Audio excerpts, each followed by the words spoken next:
All right, guys, we're going to be starting on deposit slips today.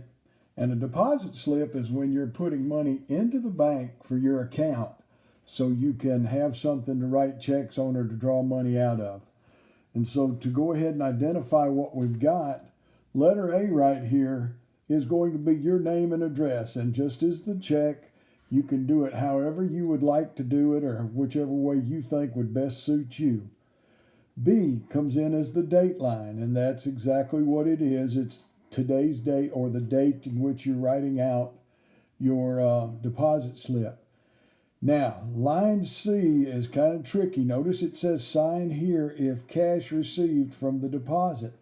We'll go over that later, but what it basically means is that you will take, and if you put in $100 but you want $25 cash back, which would be on this line right here that says less cash, then you would have to sign that to get your money.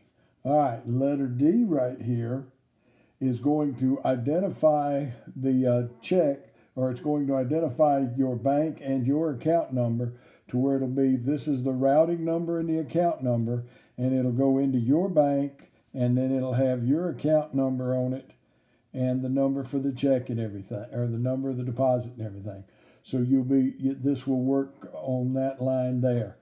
On this line, letter E right here is going to be cash. How much cash are you depositing? If you've got $12.18, then right here you would write in 1218.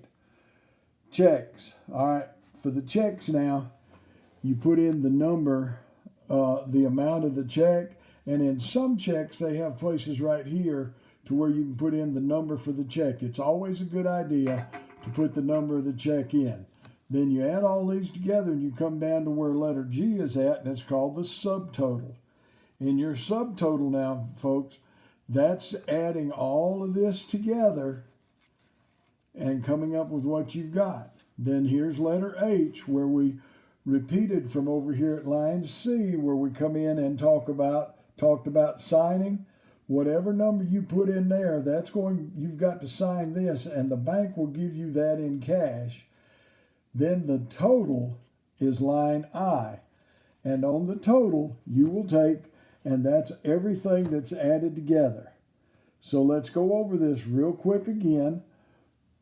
A is the address line. It's your address, your name. B is the date. C is the signature line only if you take cash out of what you're putting in. D is the routing number and your account number. E will be the amount of cash you put in. F will be the checks you put in. G will be the subtotal, adding these columns together. This will be less cash. This will be if you put in $100 and you want to take 25 out, that's where you'd put that in. And then your total would be 100 minus 25. Your total would be $75. Okay? Great to talk to you again. Have fun. Talk to you later. Bye-bye.